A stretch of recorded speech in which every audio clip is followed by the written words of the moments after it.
Behind the hood, beyond the arc, and past the sparks to talk shop with industry insiders who bring real-world experience and a unique perspective to every topic. This episode is sponsored by Fusion Grip TIG Torches, the Discover Welding online learning program, and by Florida Gas Welding Supplies. We appreciate their support in helping us bring real conversations and real industry insight to the welding community. All of our guests join us in their personal capacity, and the views they share are their own. This Weldcast exists to educate, inform, and support the welding community. References to tools, products, companies, or sponsors do not imply endorsement by our guests, their employers, or one another. Nothing in this Weldcast should be taken as instruction, technical direction, or engineering advice. Always follow the appropriate safety standards for your work environment, including ANSI Z49.1, ANSI Z136.1, and all manufacturer documentation, including owner and operator manuals. Only perform work within your training and qualifications, follow all warnings and labels, and seek formal instruction to advance your skills. Welcome to the Sparks N Spatter Weldcast. Today we're continuing our Laser Series, which is a deep dive into the world of laser welding and how it's reshaping modern fabrication. In this episode, I'm joined by Donovan Stein, a graduate from the Welding Engineering Technology program at Ferris State and a former student and a skilled arc welder. After his junior year, Donovan interned with IPG Photonics, and he's been working with lasers ever since. Today, he's a laser applications engineer with Abicor Binzel, splitting his time between laser and arc welding application. Donovan brings a unique perspective because he's lived in both worlds, traditional arc welding and the cutting-edge side of industrial laser systems. And he's got a strong viewpoint. He believes every application is subject to laser welding in some form.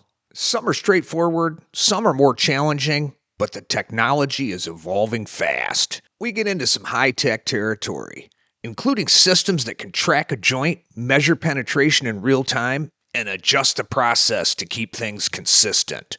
This is the kind of stuff that's pushing the industry forward. We also talk about safety and how laser hazards differ from arc welding. Donovan explains how arc radiation is mostly skin deep and radiates 360 degrees around the arc, while lasers behave differently. The beam can reflect off surfaces, which is the primary danger, and depending on the wavelength, the eye can actually focus that energy, meaning a single exposure can cause permanent damage, unlike traditional arc welder's flash that kind of heals like a sunburn. He also breaks down how lasers can burn tissue underneath the skin. This episode isn't a sales pitch or engineering advice. It's an honest conversation with someone who works with these systems every day. If you want to understand where laser welding is going, what's possible, and what welders need to know as this technology becomes more accessible, this is a good place to start. So let's get into it. Donovan, are you there? And we're off. So welcome, Donovan Stein. Welcome to the Weldcast.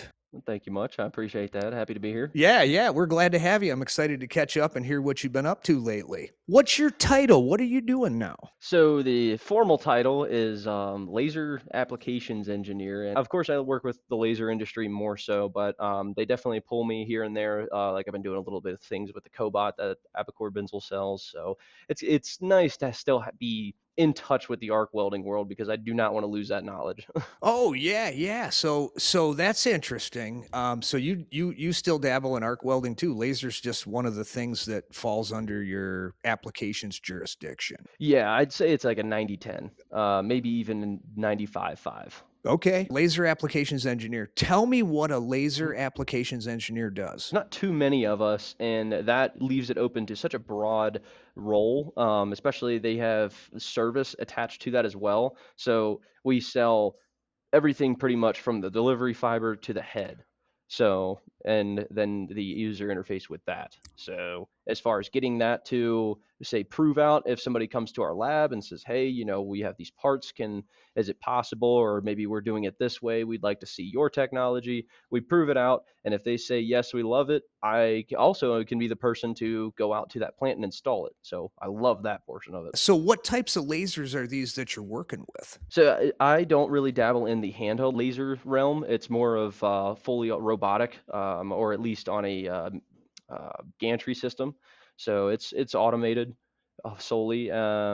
Specifically, the one in mind that jumps out is over at Tesla. A very impressive cell. Long story short, it was the semi factory that they're up and coming with. So that was really cool to see. Oh, yeah, yeah, I've heard about that thing coming out. That's kinda neat to It be involved with that, right? Absolutely. I mean, I've never seen a plant too that big and that clean because everything's starting fresh. And it's kind of funny. I see them semis because they've got a couple of them driving, and I'm like, man, that thing looks like Mike Wazowski because there's one driver's seat right in the middle of the thing. Like one eyeball looking at you, huh? Exactly. It's unique, and you're like, huh? Yeah, so though if you're working on semis and stuff, those systems gotta be big. Yes, They're big and yes, large. and And that's the traditional kind of industrial laser installation that I'm familiar with going back to that laser class I took in college, was more of a big industrial system. And of course, the robotics end of things and fiber optic delivery of the beam has been pretty cool. And that's what you guys specialize in. yes. Yeah. What you're doing is partnering with different companies that produce laser generators or beam generators. Everything after the generator. The generator, we're pretty agnostic, so we can say, hey, if you like Trump or if you like IPG, by all means, you buy whichever one you want. Everything else, we'll take care of you. I gotcha. So that's the value add of getting the beam to the weld or to whatever application you're doing. I'm a welding guy, Yes. so I just assume you're doing welding. But do you do other applications too? Ablation here and there. I mean, naturally, it's still with metals, some plastics, but the sidetrack here, I was actually at Trump not too long ago, and I was talking with their laser marking specialist, and he mentioned that automotive companies are starting to create polymers, embeds certain practically chemicals, if you will, so that when you ablate it, I mean, it could be a black piece of plastic, but when you ablate it, you can get it to turn white, you can get it to turn red. And the piece he was showing me was like a wood interior piece. And I'm like, sitting here thinking, so next thing you know, when you go buy a car, all that wood interior is just going to be an ablated surface on a black piece of plastic. All they have to do is just, of course, make it to spec and then say, all right, put the pattern on it. Wow. Wow. That's pretty neat. And they're doing all that with lasers. Yes, yes. That I is was dumbfounded with that. that is fascinating. So when you when you're working with different materials, what kinds of materials do you work with? So recently, we had a company that was creating hydrogen fuel cells. That was Inconel. So I've seen, of course, low carbon steel. I've seen stainless, aluminum. That one's pretty heavy, especially with batteries and whatnot. There's copper. And that's kind of the beauty of laser welding too, is that it's never been easier to, and you can correct me if I'm wrong, it's never been easier to have these dissimilar metals joined in a fast process. Yeah, that amazed me the first time I saw. I think it was stainless welded to copper, and Yeah. and I thought, wow, okay, so explain that to me, right? But that Mhm. is fascinating. So lasers are opening new doors for different applications that previously were difficult or impossible. Yes. That's Yes. that's pretty cool too. So you're talking about big systems, high volume kind of stuff. Of course, naturally, with the environment that it's in that Tesla plant, yes. Trying to think of some of the other things. Of course, aerospace is where the volume starts to slow down a little bit because naturally there's the trade-off with quality. They want to make sure that they have the highest possible out throughput with lowest possible failures. Um, so we actually was just reaching out to a different company as well. The one I interviewed for as I was coming out of Ferris, and actually, if you remember Ian MacArthur, Yeah. he he and Ethan Tupper both work at Janicki, which is way over in Washington, and just got into contact with them. And it's incredible because they're welding this material that is obviously a specialized material. I'm pretty sure it's out there. Yeah, maybe I don't know. I'll have to look up this after we're done here. Might have to cut that out. But it's Invar.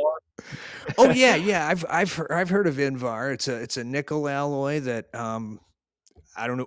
From what I heard, it's the secret to the Swiss watch Oh yeah, because it interesting. has almost zero coefficient of thermal expansion. So when they put it in a watch, your Mhm. body heat doesn't change. I don't know. Just I'm a nerd. So tell me I about your love it. application here. So that one, I remember when I was there, they have 100, and I think they do the frame of the wings for the 777X, and or is it triple? Yeah, 777X with the Boeing wings. Yeah. And I was just blown away because it's 120 feet long of this Invar.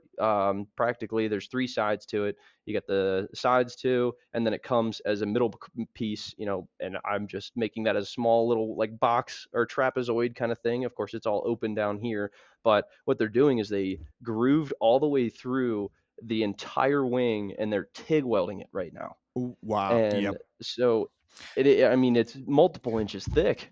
So small world, and I don't know any company names, but I was in Southern California doing a MaxStar 700 field test installation, and we went to a Whoa. company that was making those same molds, and they were doing that. They were TIG welding Oh yeah. 7-inch thick sections or something, and they said we don't weld on our products; we just weld the molds. And Okay. it was a fascinating application. But if you're doing that with a Mhm. laser now, wow, right? That's Yes, gotta be faster than TIG. absolutely. Because the beauty of it, with laser welding is it's kind of the cheat code is if you want the speed out of laser, and this is regarding or negating any material type, if you just want that laser process to go faster, you just need more power Uh, because it's all about just that power.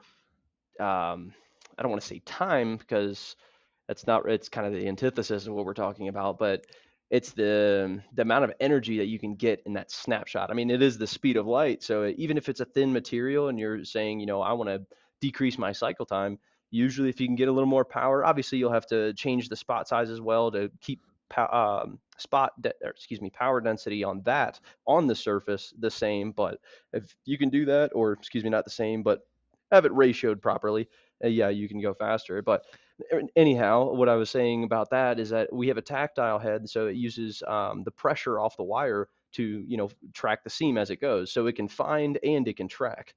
And they want to run that all along those corners instead of TIG welding the whole thing, because if you have enough power, which I'm thinking that would probably be about 15,000 watts. If you can hit it from one side and just be done, I mean, especially with the lack of distortion that they'll have there, they'd be writing their own ticket. yeah, absolutely. So you're what type of joint prep are we talking? What is it? What? That one is actually where it gets tricky. So if you're doing tactile, you just literally need anything to catch that wire. So you just need a slight chamfer on there, so that way you can put pressure, because it's about, I mean, maximum of 10 newtons. So it's a very light amount of pressure for anybody who isn't familiar with the Newton's scale. That's less than a pound. So, but yeah, it's so for that application, yes, there's that. If you go towards the scanner optics, like we have a couple of them, naturally you'll have to have, there's a couple different ways you can do this. Some have optics where they have seam trackers on the front of them, just constantly giving positional data back to the robot. Or if it's integrated into the head, it'll loop it through itself so that the head will counteract. Say if it has like a adjustable collimator inside it, like a motorized, it will move the spot of focus based on that height, or say left and right, or that would be a y-axis. Oh yeah, yeah, Um, yep. And so that's interesting too, because my history when we had a laser in college in the laser classroom, um, it was the size of a train car. And yeah, it wasn't very powerful, right? CO2 yeah. laser couldn't move the Mhm. beam. We moved the table under it, kind of thing. And all we could do was thin sheet metal, and it was super fast. But now you're telling me that you guys are doing all kinds of thicknesses. How thick? Personally, we only have access up to 6,000 watts, so I have done a little trial, and I want to redo this, especially with gaining some more knowledge now. But I was using tactile, and I was just with such a slow wire feed. I want to say it might have been like 1 meter per minute, which is um, extremely slow. But I was moving at, sorry, I'm stuck in the metric world here, so I can't do conversions. But I was moving about 3 to 5 millimeters per second on quarter-inch steel on a butt joint, and No prep. All I did was just take a flap wheel just to get the oxide layer off because I wanted to mirror it as much as I could, like how anybody would in a fab shop, or say somebody that's working on structural code steel Right, or like that, those types of applications. real world, what what they're going to be doing, how they're going to be using it. Yeah, but I have seen that we share a building with a company called Photon Automation, and they were partnering with Civon Laser, and they have a specialty laser where I've seen up to 3 inches in one pass. Wow. It, yeah, And what, no prep? I mean, that one, no, square, no, they're able to do that square? they, yes, yes, they cut that one, just put two pieces together and welded right through. Okay, so It was incredible. that is incredible. I mean, if you're talking quarter inch and in that range, it's pretty cool to be able to just punch through it with no prep.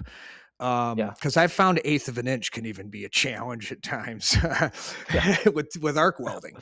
So, Mm, so that's impressive. That's impressive. So we're talking, you're getting savings because you're going faster, and you're getting compounded savings because the prep is less. So yes. you can keep that, keep the lights on, so to speak. All the Yes. time, you know. The the greatest challenge with it and is just that locating portion. So like as soon as something moves, especially in the thicker sections, I know it's much harder to keep that material the same from one coupon or one component to the next. So it moves a little bit. You better have some way of tracking that. And now there's some other cool technology as well where somebody patented it here and in Europe. There was a lot of politics coming involved because they wanted to start selling here. But the cool technology is you say you have your laser light, it's shooting down. Well, now there's an added component in there that shoots a different segment of light through the mirror, and it would naturally follow the beam path as the other laser would. But because it's a different wavelength, it doesn't affect the puddle, and it really doesn't affect the part because it's usually at like a lower power. I want to say like 50 to 100 milliwatts. That's taking measurements, and it can take a measurement before your weld puddle, after, or during. You can't do all three at once right now, at least for right now. When the big wigs figure it out, I'm sure they will at some point. But yeah, basically it can take a active measurement and feed it back to its own head to say, hey, compensate in this way, either in oscillation, power, sometimes speed. It'll have, you can say, hey, because when the mirrors pause from side to side, if you're wobbling, you'll get that. It basically is sitting there at zero for a second to go back the other way, and you'll see these fangs when you do a cross section and the edges of that wobble. Well, that system can give that feedback back and say, hey, either speed up when you're like going to that change of direction or decrease the power. Oh yeah, right on, right on. So they've incorporated this laser triangulation from a seam tracking right into the same beam, so to speak, that they're welding or Yes. cutting with, and this thing can adapt. That's pretty cool. Yeah. It's interesting. I mean, of course, there's factors to think of it, and this is getting into the weeds of it, that because it can now measure down the keyhole. I mean, this is specifically if you're using that keyhole method of welding. If you're just basically using the conduction welding where you're stirring a material and joining that together, and there's no opening in the center, it's not really going to have a much of a measurement for that.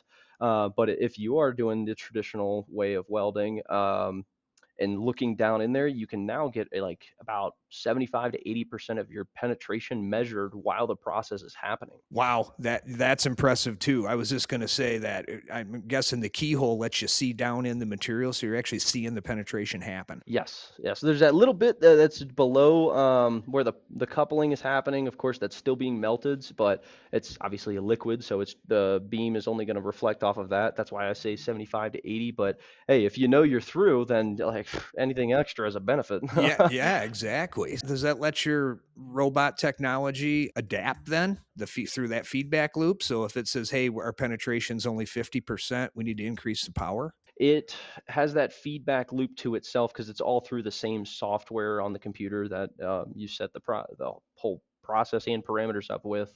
But as far as doing that, I'm not sure because usually you'll have other checkers as well to say, hey, say before you run this part or before you run this certain batch of parts as a check system, it'll go over, shoot the beam into a power meter to know that, hey, are we still within our WPS or our weld spec? because, as you know, modules burn up or other accidents happen, Yes. and you have to check that. And I would assume that you could either set it up in a controls to say if you're not seeing this, or if you're deviating too far through the PLC, it'll say stop, or if, like you say, they might incorporate it that way. But as far as the true answer to that question, I need to start making phone calls. That's a good one. Yeah, yeah. Well, if we're onto our own patent here, we got to make sure to tell people you heard it on the Weldcast first. But I could really see a benefit to that because like you said, it's happening Mhm, at the speed of light. So if they detect that you have a penetration issue or you need to make an adjustment, that thing could mhm. theoretically adapt pretty real time. So that's Yeah, that's a that's an interesting capability. We'll have to keep our eye on where that goes. So I yeah. think that's one of the fun things about this industry is right now with the I'm going to call it a movement because it seems like we're seeing lasers everywhere. And, Yes. and because of that, because of a number of factors, I think, but we're seeing so much technology happen at a fast rate. Mhm. And we're seeing Yes. improvements like you're mentioning here, where there's new stuff coming down the pipeline all the time. Mhm. That's pretty impressive too. Kind of exciting role to be in. It is, and I love the moments when somebody explains something with me to me, and I'm like, I have to sit down. What did you just say? Right, right. Let me make sure I wrap my head around that. Yeah, I can hear Mhm. that. And I'm glad you brought up that point a bit ago where you said lasers used to be, about uh, refrigerators long, multiple, and then now we're seeing uh, rack mounts that are, say, a traditional server rack of about 19 inches wide to maybe 19 to 22, and maybe about 4 feet deep, and probably I'd give it, at least 6 inches thick. Just something that you could, of course, fit into a server rack style mount. Those are getting up to 8,000 watts. Wow, wow. So, It's like, and I think that if I had to go out on a limb, that first one that I saw that was so huge was probably 5,000 watts or less, probably, right? So yeah. so we're seeing more capacity come at a lower price too that people can afford Mhm. and implement, and the savings here. I guess it varies, right? Whether you're welding thin sheet metal or thicker material, what all that compounded savings could be by changing over to laser, but seems significant. Yeah, and another thing you're saving too is space, because you don't have to have, because shoot, my 6 kilowatt is much like the one I saw or used at Ferris State University. I mean, it's a refrigerator. I'm not gonna lie, and usually you have to have the chiller with it, so that's another substantial footprint in the floor. But now that you can have a rack mount and then you buy a cooling system that's obviously still able to fit within that same rack, you can put it in a cabinet, call it a day. Yeah, yeah, and when you guys use coolers, you're using an actual chiller, right?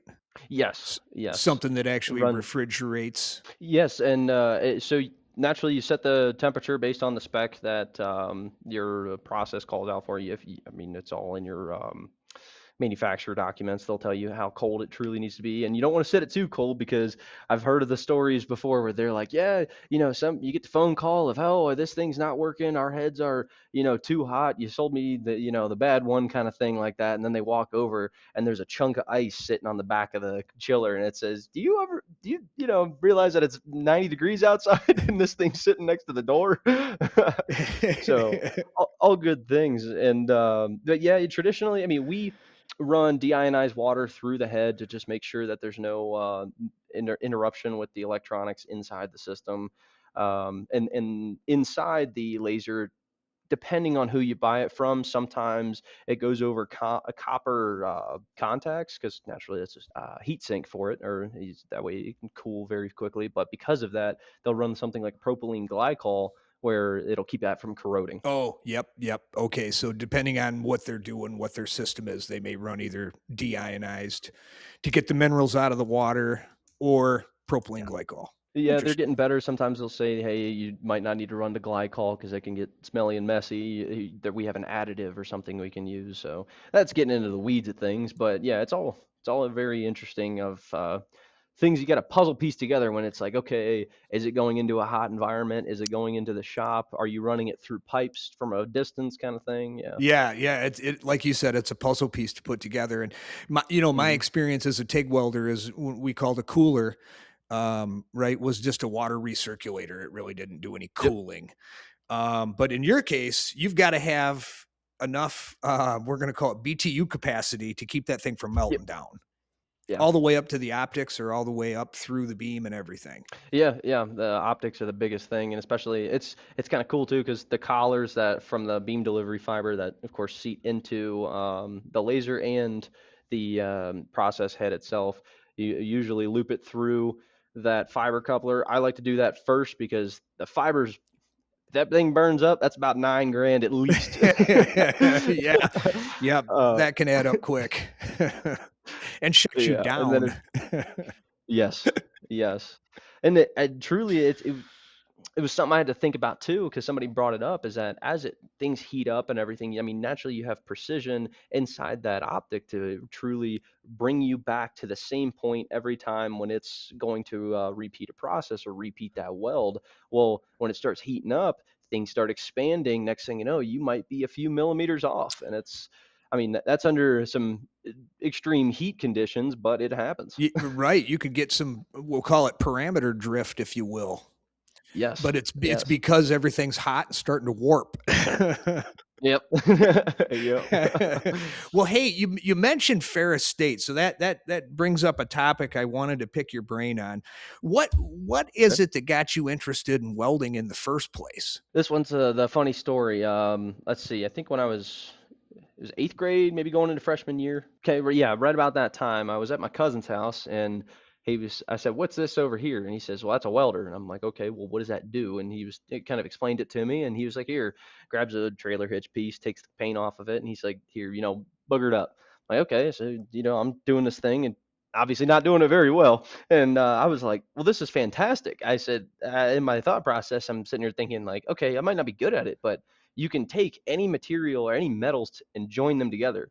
And it was just like that. And so I thought, okay, well, this is kind of cool. Here and there, being a 17-year-old kid and cutting the exhaust off the car, going to weld that thing on. And, he had a very deep background into automotive from being a mechanic.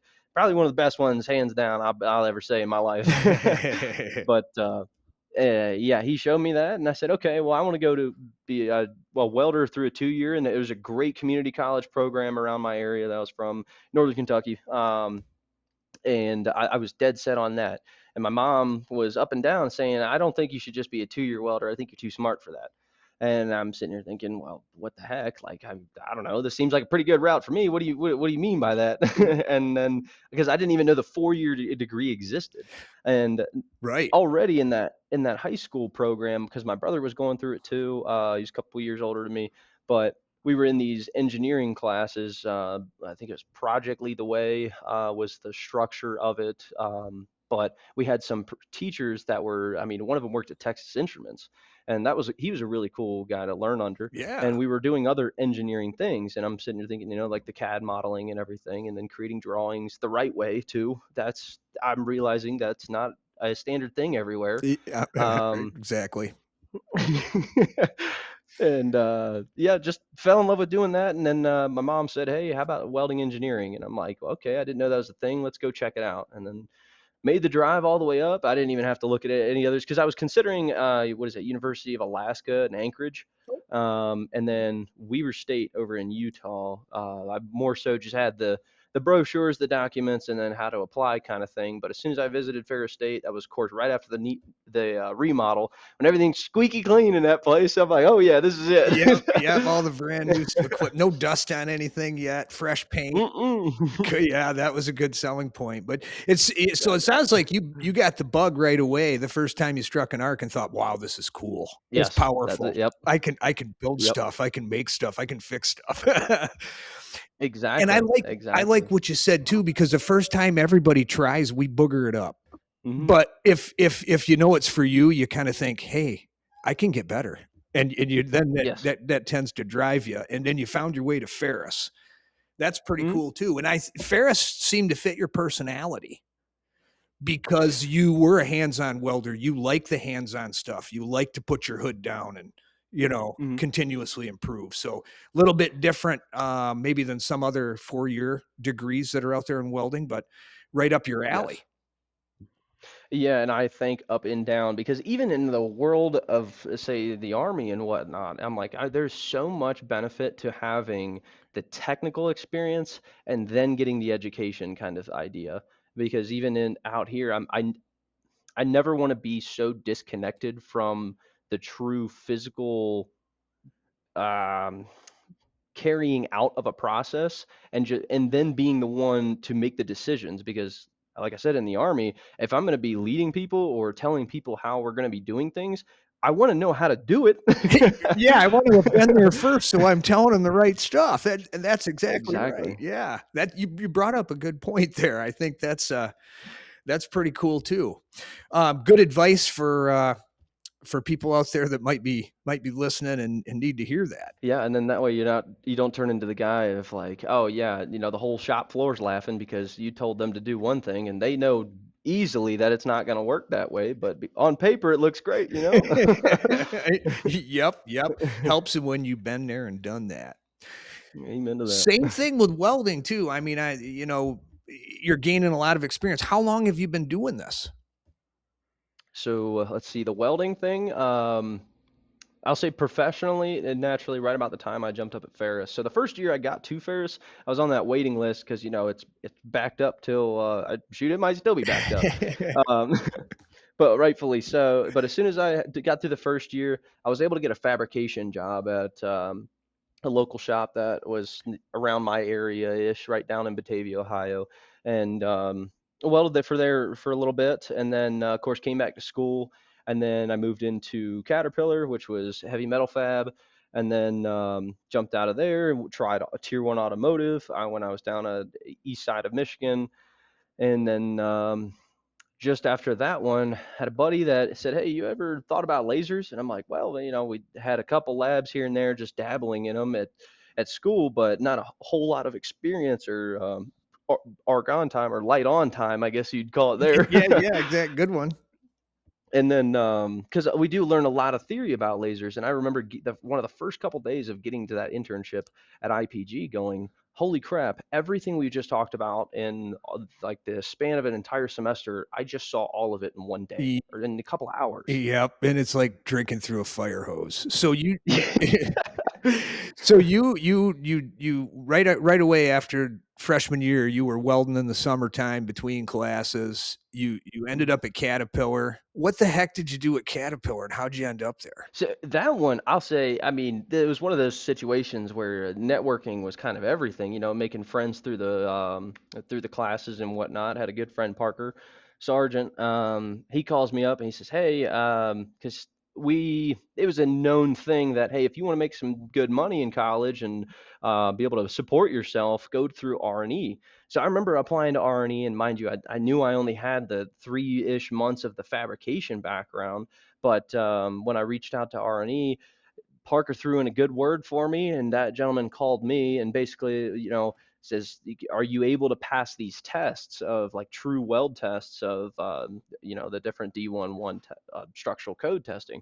And I said, "Yes, I have faith in my ability that." I will pass it. It's not a thought of if. It's like I promise you, I will. And he calls Parker back. Parker says, "Yes, I believe that he can do this because he and I worked very closely together through that freshman year." And from then on, we drove down to Ann Arbor and then almost didn't pass one of them, but we got both of them because it was a unique one. I mean, of course, 3/4 inch steel, but it was single sided bevel and a root opening of a 1/4 inch. Oh yeah, So it was getting that root established and carrying it was the hardest thing. yeah, definitely, and that's that's a little bit thicker than we practice on every day in school, right? Yeah. Yeah, I think max we did about quarter, Were you doing maybe 3/8. gas metal arc or flux core, or what process was it? Yes, it was gas metal arc welding, your traditional MIG, if you will, and that was hilarious too because we thought we were in the wrong place. We got put up in a nice hotel to go down in Ann Arbor, and we had the location to go to, and we're driving around, looking for a company because it was a CWI that was going to certify us before we got down there. Because R&E's mindset was, hey, if we just certify you before you get down there, they don't have to send you through. They don't have to worry about you. They just put you to work practically. And so we said, okay. And we got down there, start driving out, and we're like, this is pretty dang rural and we don't see any buildings around. And so we started making phone calls. He says, no, go to that address. He's like, because there's a barn there. And he was right. There was a barn there. We walked in, clean looking barn and whatnot, just very unassuming to what I was expecting. And then looking for did our weld looking test. for a weld I'm sorry. shop. Yeah, exactly. But did our weld test. I mean, he had the right equipment. All of it was brand new and everything. And then the way we did the bend test is so he'd oxy-fuel cut the strips out. He would clean them up for us and everything like that. And he still had the tensile testing dies, but he didn't have the tensile tester. So what we did was he had a concrete wall, and we put the die up against a concrete wall, and we, just basically chopstick the specimen in the center, and he used the bobcat to push the top die into the second one to do our bend test. Hey, where there's a will, there's a way. That's creativity, right? Oh yeah, I'll never forget that. That's a memorable moment. So then, after passing that, we jumped down to Peoria, Illinois, and we were welding the front track frames for we were doing D10 and D9s dozers, or yeah, D10s and D9s. So the big old dozers you see running around in the construction. The D10s are kind of a rare sight. Those are a little big for normal construction, unless they're moving a lot of dirt. And then because the next step up was the D11, and seeing that thing, like that's the mining dozer, and it's like, holy moly, that thing's huge. Yeah, some of them things get big enough you can't move them on a regular highway without permits or something, or taking the tracks off. We're going to assemble so much metal. Yeah, that's a lot of metal. So you did that for a summer. You guys were practicing building skills, working in production, and then you came back junior year. And was that when you had the laser class? Yeah, then we moved into the lasers and started talking about those advanced processes, of course, as somewhat as a sophomore, but then even more as a junior. And then yeah, that was when my friend reached out to me about IPG. And then once I got into lasers, I understood, it's a very seldom known thing. And of course, anything seldom usually pays pretty well. So I thought, this looks like not only do I get to learn something that's fascinating, but it's definitely going to provide and support on the back end of things. So yeah, you're a technical guy. You like to learn new things, and I think that's cool too. You got an emerging technology, and if you can build an expertise there, then you're right. You increase your value. That's pretty cool. Good foresight. Absolutely. Good foresight. And it as you mentioned earlier, it just constantly keeps growing, and there's more new things. And I truly believe, this is a pretty bold statement, that most of the welding processes will be pushed out by laser, but it's the feasibility that keeps laser from happening everywhere because of either automation that is involved into it, safety, and understanding. Because I mean, yes, it's becoming more accessible in those handheld forms, but still the understanding of laser physics is not there when you just buy one. Right. Whereas, arc welding, you can find somebody out there. We've been arc welding for years, right? MIG, TIG, stick, whatever. A lot easier to find somebody, but when you're talking lasers, that expertise isn't there. The history isn't there. It's new. Yes. And you touched on a few things actually there that I think are pretty interesting. The one that jumps out at me right now is safety, because it's imprinted on my brain. But when we went through that laser class at Ferris, it was very, very drilled into us that beam, a focused laser beam, is very, very dangerous, and for different reasons than an arc is dangerous. I know when we're arc welding, right? If we talk about safety and covering up your skin, because there's ultraviolet, there's infrared that's coming off the arc that could cause sunburn, skin burns, eye damage, those kind of things. And you can get burned with a laser, but it's different, right? Now you tell me, what would you say that biggest difference is in terms of the arc, right? What's the danger of the arc? Yeah, absolutely. The best way to think about it is arc is a very localized way of thinking. So if you think about it, where that electric arc is happening is kind of where that process is happening. With a laser, it's all the way through the entire beam. Though it may be defocused out here, there's still energy coming through that. So there's a couple of accidents that happen, and where somebody got like, I mean, hit in milliseconds, where they were going to screw a screwdriver of the cross jet on, and somehow, some way, shape, or form, that the beam was turned on, and he rolled his hand into it for a split second, pulled it off, and what it did was it completely vaporized all the water through his finger. And so he said it was like having a big old blister, but instead of just getting traditionally burned, and you put a little burn cream on it and it's a surface condition, no, it is all the way through. So he said it just never stops hurting all the way through until it's like, oh, your skin has completely pushed it to the surface and is about getting rid of all of that burn. So yeah, and then like you say, it's not just a physical standpoint in as terms of like skin or anything in the beam path, but like you say, if it's not enclosed, all it takes is 5 milliwatts of power to hit your eyeball that'll get focused down to your retina and burn your retina out, and you're blind at the speed of light. That quick. It's not like, oh, I got Yes. welder's flash, it'll heal tomorrow. It's nope, Yes. you burned out vital components. You can't see. So that's a big deal. That's a big deal. And I got to tell you, I've seen all kinds of stuff in industry, but as I think about it, special glasses that Mhm. focus different frequencies come to mind as being one of the key things you have to have for viewing any process around a laser. Light tight enclosures. I don't know. When I was in industry, I remember going out to a company, I think it was in South Carolina, and they had built a laser in a cinder block room at the back of the factory, and basically conveyors came out of it, and there were two Mhm. doors in, and if you walked in them doors, everything shut off. So no one was Yeah. ever even in the same room as the laser. Things have Mhm. changed. You mentioned Ferris too. I know they had a cell there that was Mhm. basically the size of a traditional robot cell, not all that huge, Yeah. small footprint. Mhm. Um, so yeah, interesting. What are your thoughts? Naturally, being in a lab setting, we get around it a little bit. I mean, not necessarily saying I'm getting around the safety, but saying I can be in the cell at the same time of that robot running. I'm never putting it in what is that, tier one, where it's fully automatic and that thing is going as fast as it can. Of course, it's less than about 200 millimeters per second, or 250. Yeah, The RIA has one of those numbers that's on it. I believe it's 250. But so I'll be in there. I even went out of my way of, when I purchased my laser safety glasses for this job, I got the ones that are more like goggles, and they fit, because I have lower cheekbones here. So most of those, even safety glasses, I've got a gap here. And I really don't want any problems with that, because all it takes is, or even sometimes like the side shields, if they don't have the side shields, or maybe it's just a piece of plastic, you can still see light coming in. And where you might think, well, yeah, you're going to be looking at it the whole time. Well, sometimes your screen's over here and your process is behind you. So when you turn around, there's a chance that it could come in and reflect off that glass.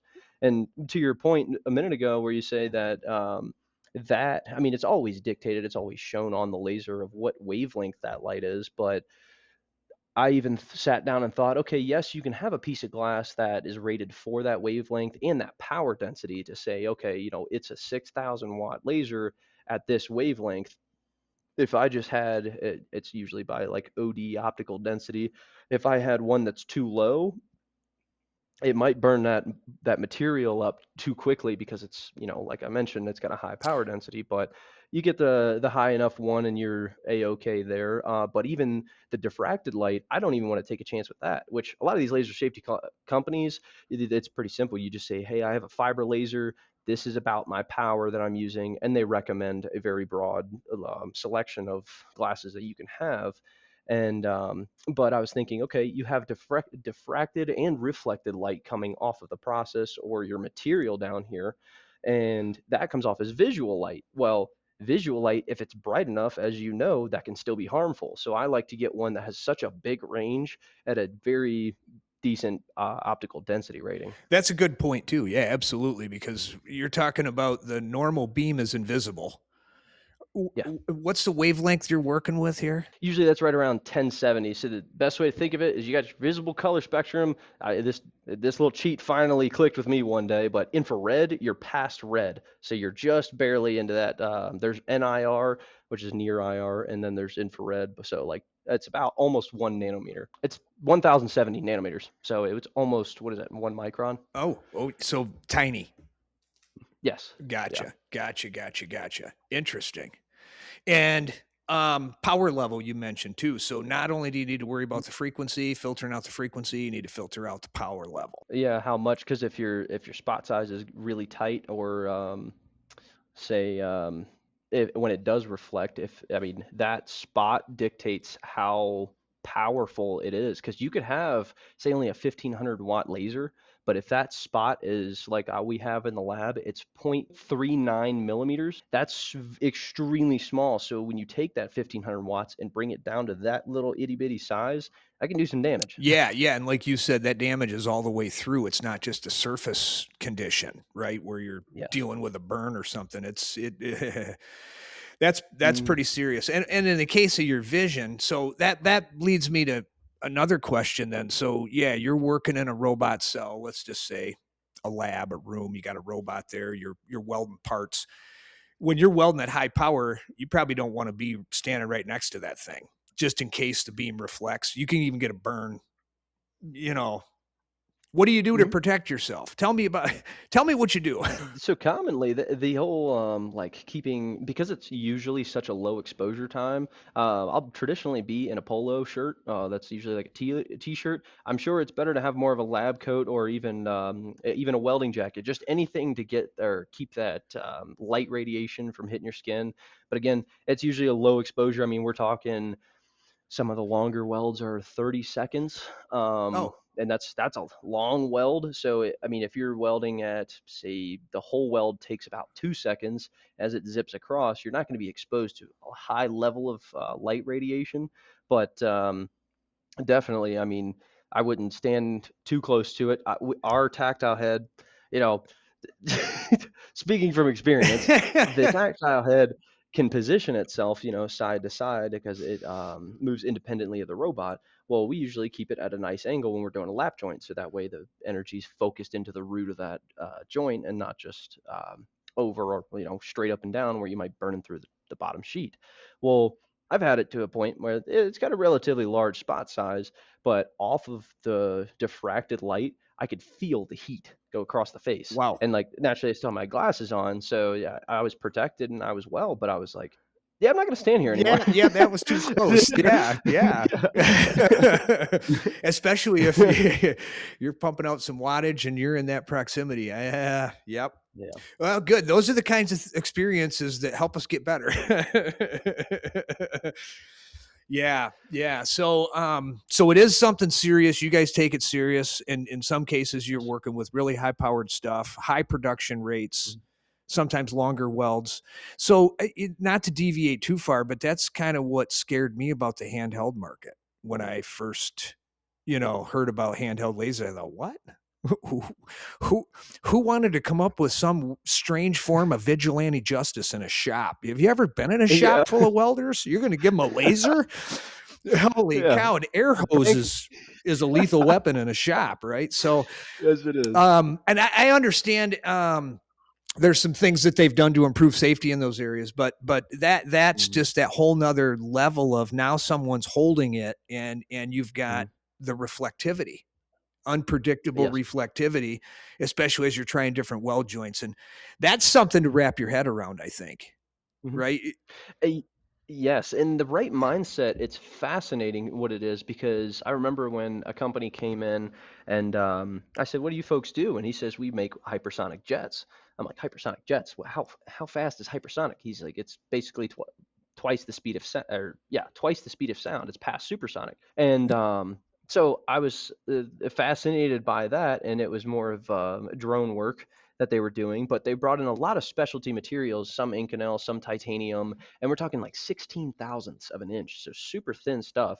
And I'm watching him, mind you, the color, or there was no passivation done after the fact just yet, but as you know, titanium and specialty materials usually need to be kind of in a bath of argon to be shielded from the atmosphere.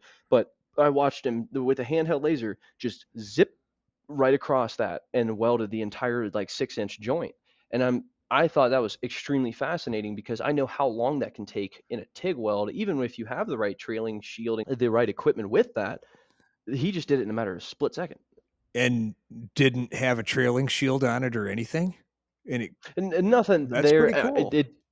It still had some color, so that there was definitely some like, let's say, things that needed to be worked out. Yeah. But from there, I'd say like, hey, that if you got a small little bath or whatever your part is, it's possible to do it that fast is incredible. But to your point, oh my gosh, I need to stay off Instagram with this because there's some ads that come across of claim to be professional welding companies, and there's some extremely unsafe practices where before, and I don't know, they never said anything about my comments, but the videos keep getting a little bit better when I keep making them. So I'm like, you know what? Even if you hate me, at least something's getting done. But they started out, they were just using regular safety glasses, which the regular safety glasses, as you know, only block, I think, A, B, and C UV light, but it's not all of it. No, Which it's is just a kind of a safety thing on top of your Mhm. welding glasses, so to speak. Yeah. And just like the rainbow goes from red all the way down to violet, ultraviolet is on the opposite end of the spectrum. We're not even close to the same light wavelength. So, but yes, to that point, we know the jokers that are. I mean, that was some of the experience in the fab shop is they like pull pranks and everything like that. And with a handheld laser system, even though it's focused, I'll say it's focused short. And usually, when something's focused short and close to its lenses, it usually diverges very quickly off the back end. But still, I mean, that's even though that person might be farther away, they can still feel that some of that energy if they're within a good distance. That's a good point too. The beam, when the beam diverges, it loses power per square inch, so to speak. So you don't have that same power focus down anymore. Question I kind of had, and seeing people do it, right? Like we've all seen people TIG weld without gloves, right? Mhm. I know. I remember my first job. I went to grab my gloves and I needed to tack something, and my boss says, "Oh, if you got to put your gloves on, I'll do it myself." Now I don't weld without gloves, right? We know that's Yeah, bad for you. exactly. It's not a matter of being tough. It's a matter of taking proper precautions, and we do. Skin cancer. Right, yeah. Electric shock hazard, you name it. But kind of along the same lines, I've seen people do it maybe less concerned about safety, and the one that comes to mind is the first handheld. We're going to say handheld. It was not handheld. It was a laser cabinet that I used. Was a jewelry laser. Okay. I had a chance to use one out in Portland, probably. I'm not even going to say how long ago, but the lasers were at that time were super expensive. Like you said, there was drift. So if you didn't maintain it, you lost your parameters. And they had this parameter chart, man, that looked like my note page here. And if that chart ever disappeared, they lost every procedure they ever had. So Oh no. anyway, this was in the early phases, but I said to the shop owner, he said, "Yeah, go ahead and give it a try. Just put the metal in there, hold it together till you see the X, push the foot pedal, and boom, it'll make a spot weld." And I said, "What about gloves? Do I need to wear gloves?" And he goes, "No, you don't need to wear gloves. It's not that much power. It's blah, blah, blah, blah." He just said, "You don't need it. Go ahead and try it." He said, "If you get a beam reflection, it'll feel kind of like a little bee sting, but that's it. You'll just feel a little bee sting." And I'm kind of nervous, Yep. because I've Yep. taken a laser class and I know all about class 4 lasers. And here I'm putting my hands underneath a beam. Really? Yeah. But I did it, and I still have all my digits, right? But that was something that concerned me. And then moving forward into some of the other applications, I think safety is something that's really going to have to be brought out into the forefront, because it's Mhm. different than arc welding. Yes, it is. But there's some Yes, it is. engineered controls in there that you were talking about. So not only can we protect ourselves by covering up, by wearing the right glasses, you said that the focal point is something that if you tried to weld something 4 or 5 feet away, there's not enough power there because the beam is already Yep. diverging. So some of Yep. those things help to build in safety.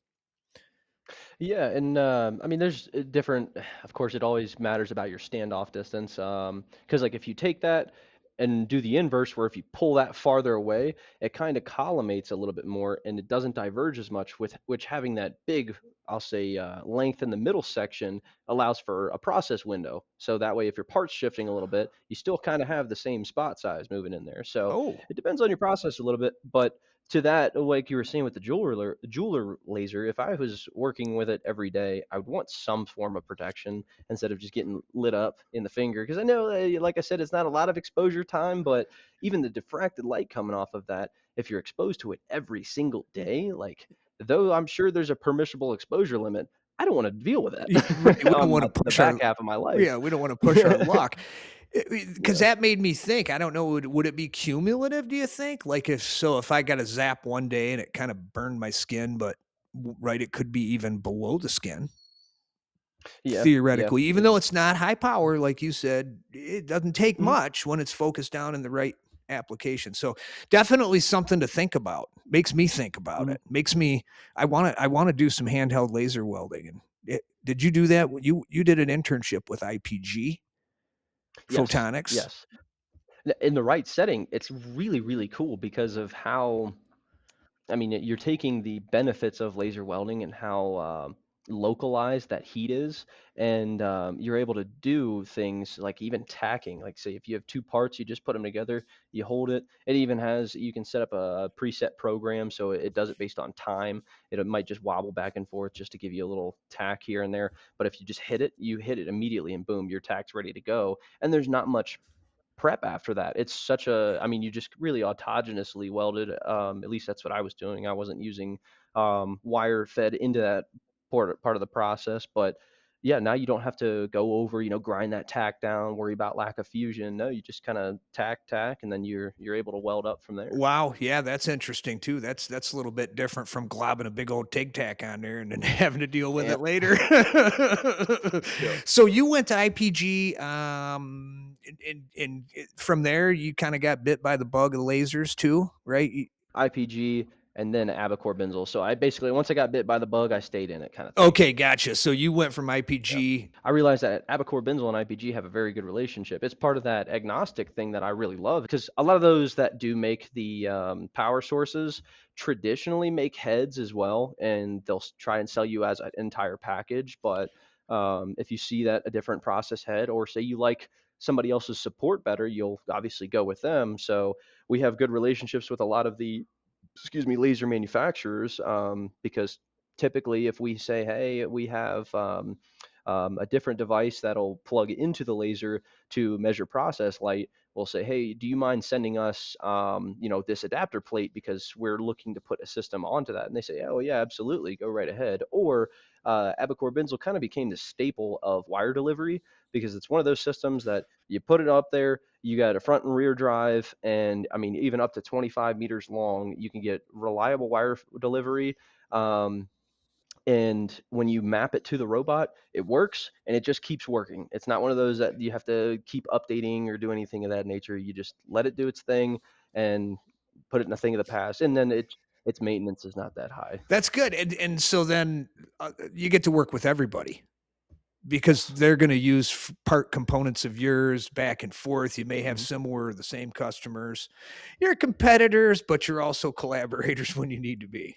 I was going to say I didn't really tie that into the first point of coming over to Abacor, but so one of the gentlemen at IPG bought one of those tactile heads that the gentleman that was at Abacor Binzel was there. Oh, I want to say like one of my last few weeks I was at IPG, and it was in a season where they weren't looking to hire anybody because they said, hey, due to either funding, I think this was, it was right around the presidential change. So naturally, a lot of companies start to get a little worried or fearful. It happens every 4 years Yep. about changes. So Instability. We have to be cautious because we don't know what's going to yes, happen.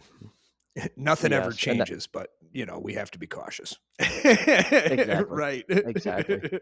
But that gentleman vouched for me, and then next thing you know, he got me set up with Abicor Binzel. So even to this day, just before I even came down here, we jumped right over, and IPG has an open house, and it's all familiar faces, or as my boss says, shake babies and kiss hands. Yep, yep, yep. Meet everybody and build your network, and you never know who's going to be an Absolutely. ally or a good resource. And I think you got some friends still at IPG, don't you? That I do. I got two of them. Yeah, they're doing well there. In fact, one of them, Jared Pimentel, he's starting a new product. I'm not gonna steal his thunder, but IPG is coming out with a new product, and it's a lot to do with that handheld laser work. So it's a variation because I mean there's cleaning, but it's usually typically for like the passivation kind of cleaning. So it's usually decently localized, and the standoff is not that far or whatnot for cleaning that material. But yeah, they're coming out with something different for that.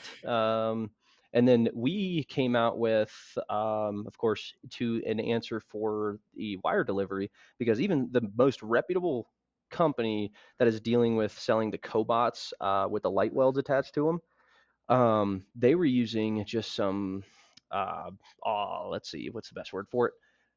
Subpar wire delivery system that was like not a popular brand, just something that gets the job done. Hey, look at that. We can play this dial. It has 1 through 10, but we don't know actually how much wire we're getting here. We're just going to tell you to put it on 5 and, kind of thing. And then Yeah. they got sick and tired because it was one of the systems that it was cheaper to buy two than to fix one kind of thing. So they said, hey, we'll just go with this one. Well, now that they had the problems and we came out with an Abby Drive laser, which is basically just the wire delivery system for that product. Now they're heavily looking into that. We sent it to them. They said, hey, it actually talks to our robot as well, so everything works good there. And then we also came out with a dual wire delivery system. And that one I can't wait to see because it fills a groove like nobody's business. And that one that would definitely could see in the pipeline industry. Wow. Yeah. Cause right. You're seeing that we'll call it twin wire, tandem wire. I think it's twin in Yeah. most cases, but the Miller and Lincoln both have those dual wire processes where hyperfill, I think, and Hercules, they Yep. call them, Yeah. because of that high deposition. So, yeah, lasers coming right down the pipeline with two wires too, huh? Absolutely. And it's Impressive. because of that. That's the trade-off. If you don't have enough power to punch right through your material, you can start putting a little bit of a groove in there, naturally to open that process up, and then just fill the rest of it with just wire. And in doing that, now, like if we just have the two or the twin wire system going in, you're able to start filling decent grooves, which means you can go thicker with just using that same amount of power. Oh, yeah. You just might have to have a little bit of that prep. Ingenuity wise, yeah, but not nearly as much prep as if you were probably arc welding it. Yeah, So absolutely. take out less metal, put less metal back in, get it done faster. Exactly. Exactly. And not have to spend more money to get something bigger and have it happen. Yeah. I did see Jared post something on his Instagram, I think, where he said, "I'd rather be doing this new process than grinding." So I'm curious to hear more about that. That seems pretty cool. And I was going to Mhm. ask you, do you ever get in any applications where you'd have to do cleaning of any kind with a robot or automated system?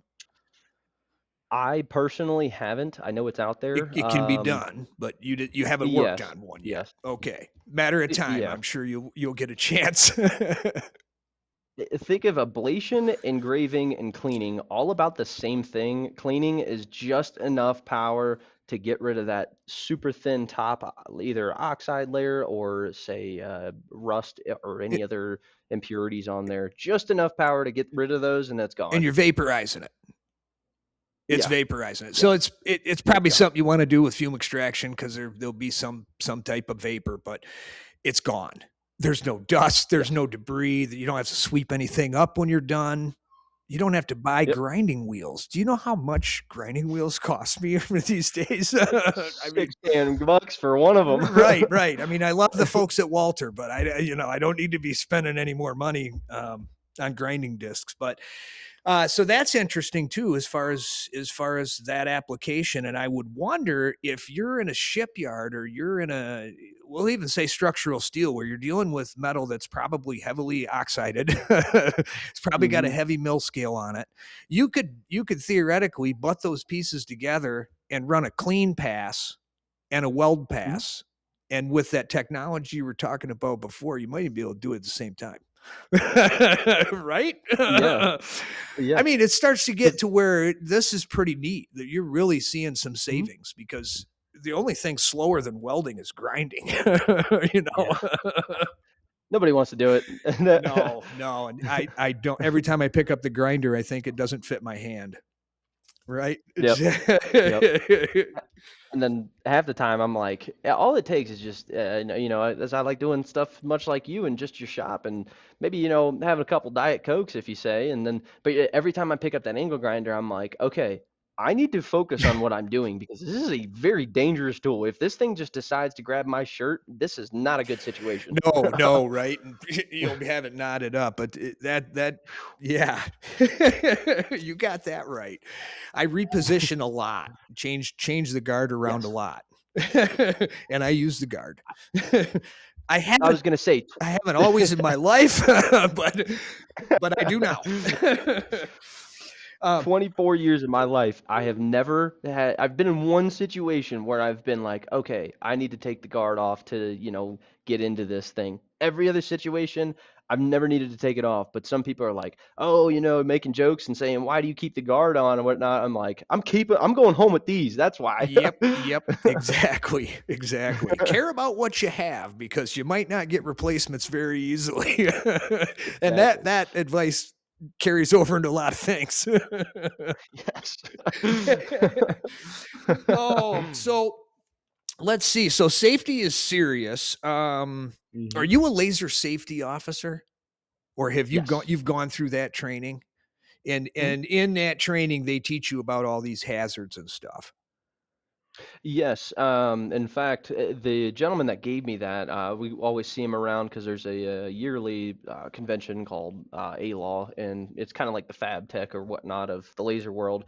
Um, Not too big. It's usually just like the manufacturers and whatnot that come to this thing. But the gentleman that gave me that, he basically, when I opened up that book, it was every single thing that I've seen at Ferris. And I was really appreciative of that, of saying, okay, well, yes, this is going to be death by PowerPoint, but at least I've seen this before and I understand it. And then obviously getting and focusing more on the extra knowledge that that gentleman has to share, of saying like, hey, these are better materials to use, instead of just putting up a sheet of aluminum, because traditionally, even when a beam's far away, and that heat's dissipating, like you'll start to see it bow or warp before. So that way, if the head is locked into position for whatever reason, and maybe the safety didn't cut the laser off, you have time to go over and hit that before it blows through the wall. But they were saying even that, you get dual extruded aluminum. That one's most common. So that way, in case if it does make it through the first one, it'll go through the second one, or start going into the second one, kind of thing. So your rectangular tube Oh, aluminum, yeah. they'll slide in and they kind of slot together, and then they'll just slide all the panels in for all the walls around. Or some people just kind of make their own. The worst I've ever seen was shiny aluminum diamond plate around. Not a good idea. Right. Not a good idea. Yep, Keyword shiny. there's a reason we like dark battleship gray. and Yes. and I've seen black panels too. I think the IPG enclosure Mhm. I saw was all Yes. black and everything. So, and then in that case, I guess touching on that safety with the handheld, and this probably stems from some of the industrial installations where these things they're interlocked. If you open the door while something's happening, it Mhm. shuts everything off just as an added precaution. Yeah, the handhelds, those are a little scary just because of, I've known that some of them you can take the little grounding clip or the connection circuit, You because can fool it. commonly you have to touch that contact tip to the surface for it to do that. But you can take that clip, put it right to the gun. Miller has got a good decent way around it. I don't completely understand their technology. They call it plasma suppression, where if it just does not detect plasma, it won't let you fire the laser. So even if you try that neat little trick, it won't work. With this cleaning system that's coming out. What does safety look like on this? Because I mean, you're about this far off from the part, and that's not a metallic part. So, or it's not always a metallic part that we're cleaning. So, how do you put safety into that? So much like you say, I would say it just has to be in the room of everything going on around you. And even there's those plastic booths and whatnot, which those definitely would work. But I mean, all it takes is for one fork truck driver to go around the turn a little too hot, and well, now you got a big old hole in the side of it. So Yeah, they're not very robust long term. More like a, hey, if we need to do a demo, maybe we can pop that in there. But absolutely, yeah, that makes sense too. That makes sense. Yeah, I think we're definitely going to be talking more about safety. And you mentioned something before with some of the companies that you see demos on, and I hate to pick on the handheld market, but it seems like the industrial market's got safety nailed. You know, when you're yeah, talking big systems, yep, people do it right. They have interlocks. You're talking standard automation stuff, plus hmm laser safety, plus training. yes, So the industrial market's doing it good. A couple of years ago at the FabTech show in Chicago, I remember walking around, and that was the fad. Everybody had handheld lasers, and they were hmm it didn't look safe. And come to find out, AWS and FabTech have stepped it up where they have laser safety officers that have to approve all demos now because it beautiful, it was the Wild West, right, for a yeah, while. And hey, the beam's invisible; it can't hurt you. Not yeah, true. yeah, yeah, So that's, I guess, as I'm looking for a company or a partner to work with, is going to be one of my primary decision factors is how they deal with safety. yes, Okay. yes, And if you're working for a laser company, you want to know they're treating safety seriously yes, because it is yes, and I can serious. truly, truly, I can appreciate that most people, like you say, with the industrial aspect of it, is that it lasers is kind of the world where it requires, of course, a substantial amount of capital, but because those customers usually have that capital to work with, they understand. I mean, the simplistics of even say fixturing, like knowing that that part can't move, and because they have the capital to get into this, they have the capital to get into it the right way. So it's not just, we're throwing up cardboard around this thing just to block light. No, they truly understand about implementation, and if not, they'll traditionally go through. So a place like Trump's background is in machine building, so they commonly build the cell for you so that all you have to do is open the door, put your part in, shut the door, and or have it conveyored in kind of thing. So you really don't even have to worry about the extra safety around the cell. You just have to pretty much buy the turnkey solution. But other places like Photon Automation, they're integrators, so they'll have their own applications lab and down in Greenfield, Indiana, but they also build the entire line system leading into it. So they specialize into that. So they've got a pretty good system about that because they carry it from almost beginning to end on that one. Oh yeah, yeah, yeah. And those are the types of quality systems that that you should be looking for if you're going to get into the laser game. Yes. Yeah, Yes. yeah. So, um, you mentioned before having a welding background. How did that help you, and how does that help you every day in working with lasers? There's a lot of people all around that are of a much higher education level than I am, especially when I go to that A-Law convention. But there's practical, there's implementation, and there's theory. Theory will help you get 75% of the way, or at least 60, I will say, in the door. So you say if you have 10 parts, you don't have to burn up all 10 trying to figure out just maybe a little bit. You can get further faster, more efficiently. But I've noticed that the old understanding of if you don't understand yeah, everything that you're working with, the common knowledge that we were taught is just change one thing, test it, and see where you're moving from there. Because sometimes you might even use the theory all the way up into the point where you're like, oh my gosh, I'm just so close. What is going on? And then you just use that method to get to that last bit, and then you figure it out, and you say, yep, that was it. Okay, perfect. Yep. So understanding what you're doing, we're still welding material here. We're still putting it Yep. together. And I will say Yeah. the same. I've worked with a lot of folks that had PhD after their name in the laser realm, and very, very brilliant people. Um, Absolutely. but they weren't welding people. at the Mhm. time, and so that's kind of our interaction. Was they knew how to do all this whiz bang stuff with the laser, and I was just there to tell them, hey, we're solidifying too fast, or let's do it this way. Mhm. So yeah, that's kind of cool too. And if someone wanted to get into working with lasers, what would you tell them? A lot of Let's people, see. when I posted these videos online, a lot of people are like, "Hey, that's fascinating. How do I get a job working with lasers?" And I'm like, "Wow, that's a deep subject." Yeah, it is. Right. It is because it's like, okay, first you have to understand who's adopting them, and then move forward from there.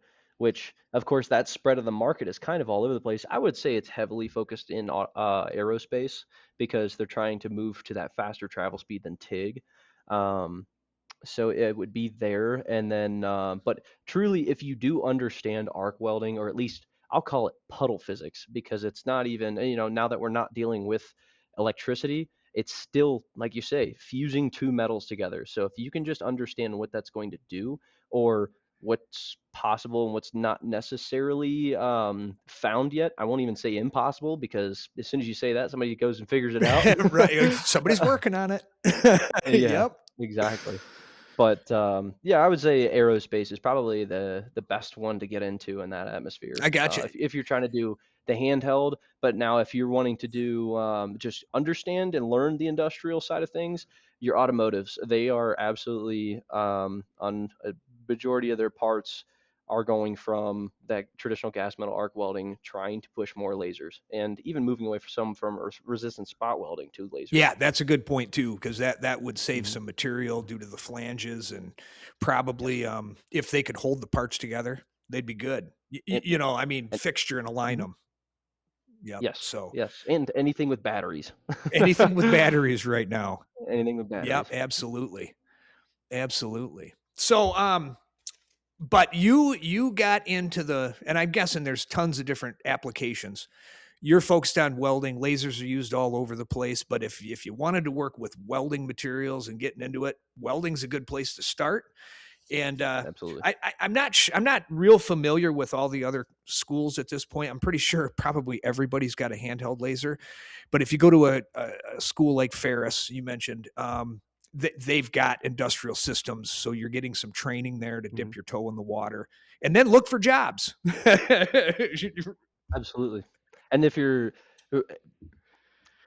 I would say it's obviously more of a challenge if you're self-funded, but all of these laser manufacturers, even Photon Automation, but I just went through Trump's, which is why I say that, is that they will host their laser training, Oh, and in the right way too. In fact, I loved theirs because they even had practical exercises that you would go over the basics and the fundamentals, and then you'd get a separate packet alongside, and it was more of a breakout session, and it would truly have like an engineering structured either set of questions for you to like kind of work through the math or start to understand it, yeah. or even at the very end it says, hey, like um, here's the cell, here's what you're working with, here's the picture, point out all the safety concerns, and then even after that one it was saying, okay, if you wanted to do this, how many parts could you do in this amount of time, kind of thing. So they'll get you in the right mindset of thinking about how lasers works.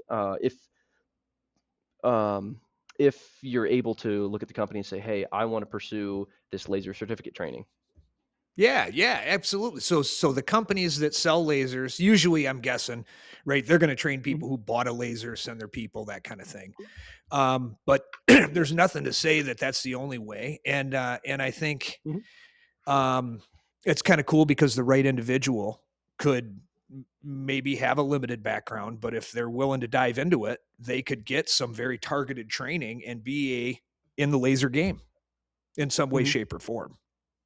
That's kind of interesting. And I don't mean to toot Tesla's horn here, but again, they have the right mindset of forward thinking. I mean, they'd be happy to take somebody and put them through the education and then have them flourish in that market because they want you there. They're a little bit limited on the number of people that they have. And even when I was talking to some of the other people that had nothing to do with the project I had, I learned all about them, and I was like, wow, okay, you're achieving your second or maybe third and fourth degree while you're at Tesla, so they're really investing into you. That's good to know. Yeah, yeah, absolutely. It is. It is. That's positive outlook when we hear the things sometimes going the other way, right?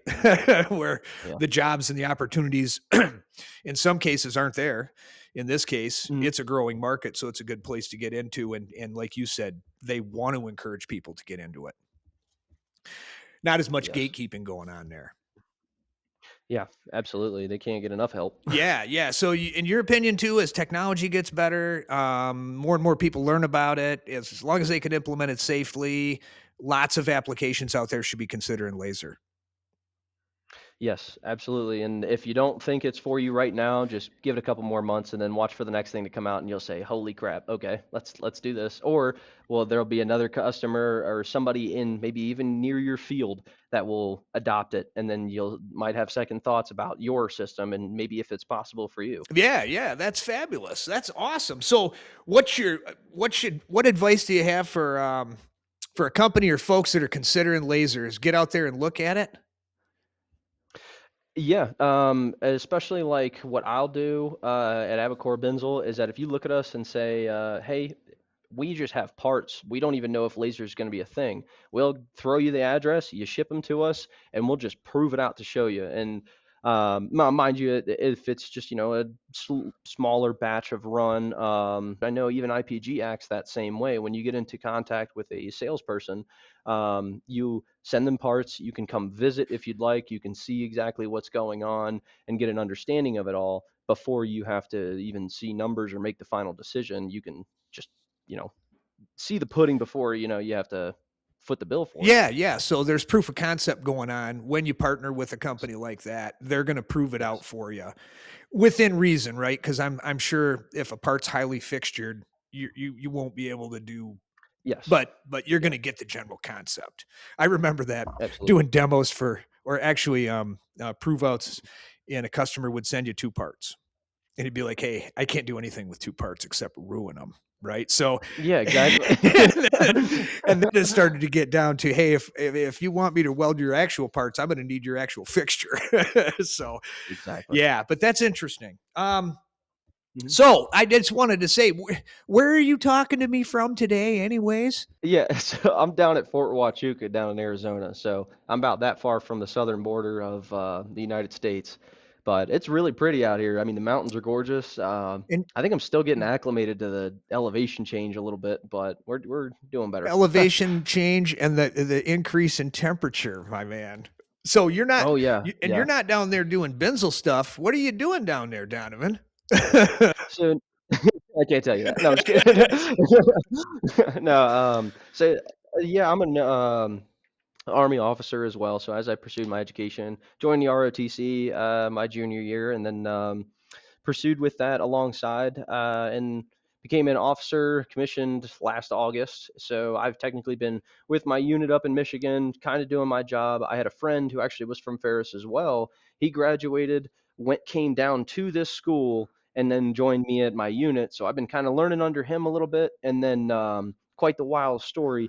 13 days before the start date of this. Of course, my boss knew that I had this commitment. We just didn't know when. There was two shutdowns that happened, so it was just getting pushed off for quite some time. But when it came to fruition, naturally, I said, "Okay, let's do this." And I'm down here, so I'm getting my college, if you will, in the Army. Basically, I want to take this education and go back to my boss and say I would venture that any marketing manager, if you want an astounding one, get an intelligence officer because they know how to collect data, bring it back, and how to deliver it to you in a way that, hey, this is where we should go with this information, not just here's data, have fun. Yeah, there's no strategy. Data without strategy is not a plan. Right. No, Well, that no, couple of things then. I want to thank you a ton for coming and sharing the insight that you've gained since I last saw you. I've learned a ton here and I want to talk to you more. But thank you for your service and going above and beyond. And I think it's really cool that you're already able to transfer the skills and the knowledge you're gaining here back to your workplace. So this is a win-win situation for everybody. Absolutely, and I really appreciate you having me on this. And yes, it has been too long since we've last convened kept together, so I'm glad we're having this conversation. Yeah, well, you'll have to keep me posted how that weather is in Arizona, and when Yeah, you get back, we'll get together. And I tell you what, I would love to hear some updates when we can talk face to face.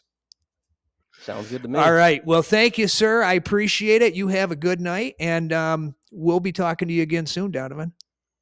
Sounds good. You as well, and I'll see you All soon. right. Thank you. Donovan, thanks again for taking the time to share your experience and insight. We enjoyed having you on the show. Conversations like this help everyone understand where the industry is heading and what's possible with this emerging technology. And thank you to our sponsors, Fusion Grip TIG Torches, the Discover Welding online learning program, and Florida Gas Welding Supplies for supporting this Weldcast and helping us bring these conversations to the welding community. If you're following our Laser Welding Series, stay tuned. We've got more episodes coming with professionals who work with these systems every day. Our goal is to cut through the noise, talk honestly about the technology, and how these tools can fit into a modern operation. Thanks for watching the Sparks N Spatter Weldcast. I'm Brent Williams. We'll see you in the next episode. Until then, keep your hood down. Don't stare at the bright lights.